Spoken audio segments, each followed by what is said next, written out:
Welcome to this short video discussing the Teams creation strategy for your Microsoft Teams deployment.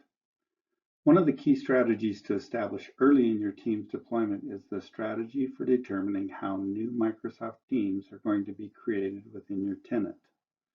Out of the box, any of your employees can create a new team within the Microsoft Teams infrastructure at any time. This may work well for your organization. It can also work against your organization in the quest for a successful, managed, and organized deployment of Microsoft Teams.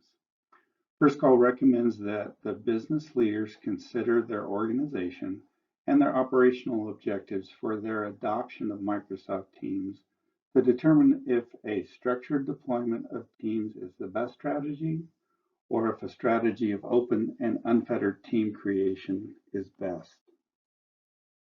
In our experience, the new team creation policy can be broken down into two key approaches, either a controlled creation approach or an open creation approach.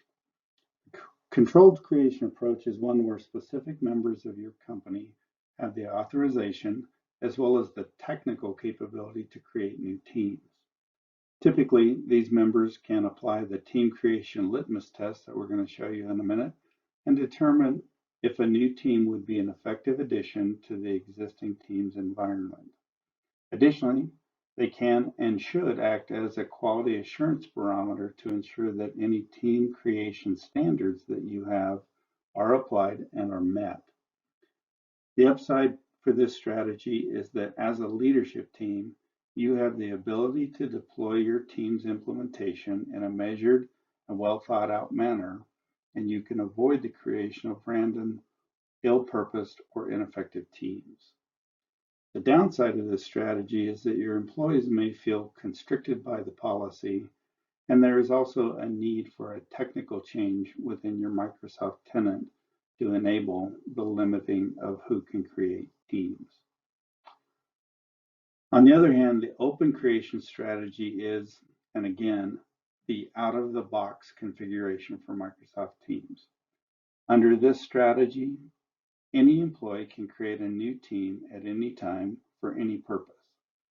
This, of course, makes your employees feel completely empowered to advance the use of the utility and to leverage it in a manner that they deem appropriate. The downside to this strategy can surface when the employees who are creating the team may not be fully aware of what the creation of a team means to the company and the resources of the company, resulting in spurious, random, and ineffective teams being created. First Call recommends that companies who are new to Microsoft Teams start out with a controlled creation approach, and when all employees are fully adept with the Microsoft Teams utility, then they can consider moving to an open creation strategy. The creation of a new team in Microsoft Teams can have a profound impact on the entire company. When a new team is created, new assets are created inside your tenant, such as an Azure Active Directory group record, a distributive Exchange mailbox that is shared by all of the members of the team, as well as a SharePoint team site consisting of intranet pages and a document library that is ultimately linked back to the team. Whether your team's creation strategy is open or controlled, First Call recommends that all of these litmus tests are true before a new team is added to your team's deployment.